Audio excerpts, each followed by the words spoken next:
સુરતની નવી સિવિલ હોસ્પિટલમાં બાળક ગુમ થવાનો મામલો સામે આવ્યો હતો।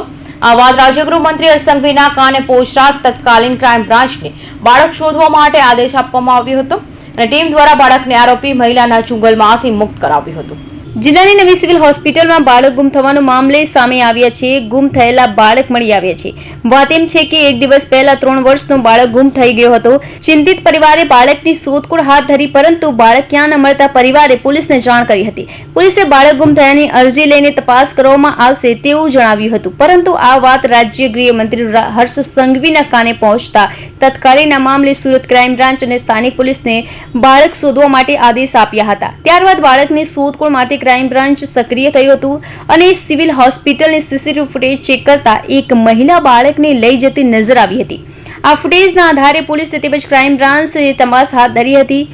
ક્રાઇમ બ્રાન્ચ ટીમે મહિલાની અટકાયત કરી હતી। પોલીસે પાંડેસરા વિસ્તારમાં મહિલા બાળક સાથે મળી આવી હતી। બાળકની શોધખોળ માટે અલગ અલગ 16 ટીમો બનાવી પોલીસે તપાસ શરૂ કરી હતી।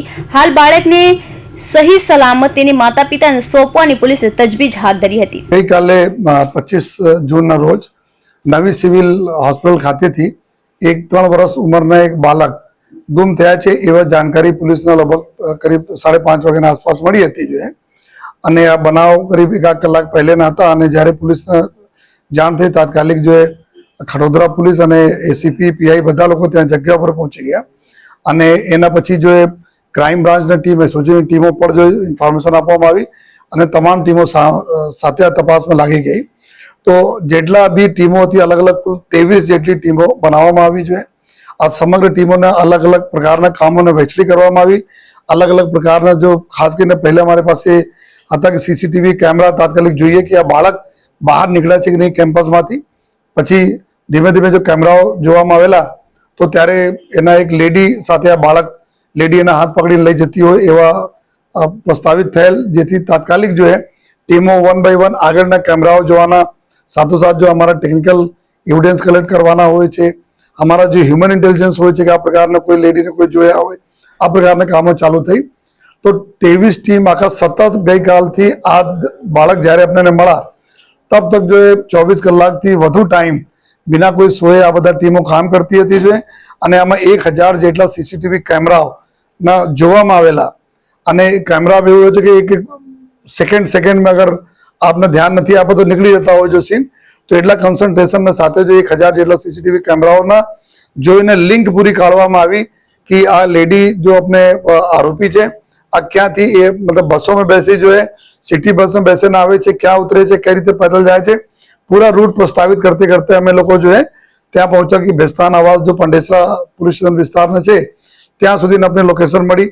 પછી અમારા હ્યુમન ઇન્ટેલિજન્સના આધારે અમે આજ કેમેરાઓમાં અમુક લોકોને અમે સસ્પેક્ટ લાગતા હતા એના મારફતે અમે જોયા તો એના લોકેશન મળી। પછી તાત્કાલિક ટીમો પૂરા ચારો બાજુ ત્યાં વિસ્તારના નાકાબંધી કરીને કે અમે લોકો તમામ પ્રકારના નેગેટિવ ધારણાઓ સાથે કામ કરતા હતા કે કોઈ આ પ્રકારના ઘટિત બનાવ નહીં બને એના ધ્યાનમાં રાખીને તમામ પ્રિકોશન લઈને બાળક હેમખેડ આપણને મળે અને સાથોસાથ કોઈને નુકસાન નહીં થાય આ દિશામાં કામ કરીને ટીમો કામ કરી તો આ બાળકને સહી સલામત રિકવર કરવામાં આવેલા।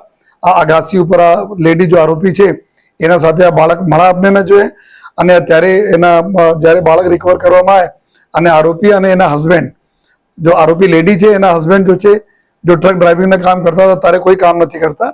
તો આ એના બી ખબર હતી, આ એના વાઇફ હતી એના પણ બતાવ્યા હતા કે અમે બાળક આ રીતે અમે સિવિલ હોસ્પિટલમાંથી ઉપાડીને લઈ આવ્યા છીએ, છતાં આ કોઈને ઇન્ફોર્મ નથી કર્યા અને એકદમ રૂટીન ચાલતા હતા આ લોકોના। તો અત્યારે આ 2 આરોપી છે અમારા ઇન્દ્રવલી રેખારામ એના હસબન્ડ છે અને પાનકુલ દેવી આરોપી મુખ્ય આરોપી બાળકને ઉપાડીને લઈ ગઈ આ છે અત્યારે એના જ ત્યાં ઘરથી એવું આપણને જાણવા મળ્યા। અત્યારે આરોપી પ્રાથમિક પૂછપરછ બતાવે છે કે એનાથી એક દીકરી થઈ હતી અને બીજા વાઇફ એના હસબન્ડ અત્યારે બીજા વાઇફ 6 મહિના પહેલે કર્યા તો આ વાઇફ પાસે પહેલા હસબન્ડથી એક બાળક હતા તો મારે પાસે બાળક નહીં હતા એના માટે અમે બાળકને લઈ ગયા।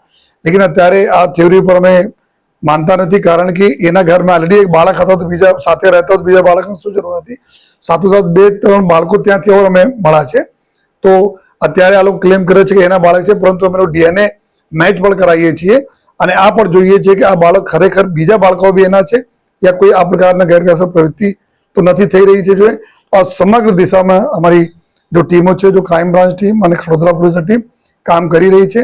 અને ટોટલ આ સમગ્ર ઓપરેશનમાં 23 ટીમમાં મોર દેન 200 લોકો જોઈએ, 10 લોકો કન્ટિન્યુઅસ 24 કલાક જોડાયા હતા. જોઈએ 1000 से ज्यादा અમે લોકો સીસીટીવી કેમેરા જોયા અને જેટલા બી લાખો કોલ ડિટેલ્સ બારેમાં જો એનાલિસિસ ચાલતા હતા તો કોઈ પણ પ્રકારના કસર આપણી સુરત સિટી પોલીસે બાકી નથી રાખી.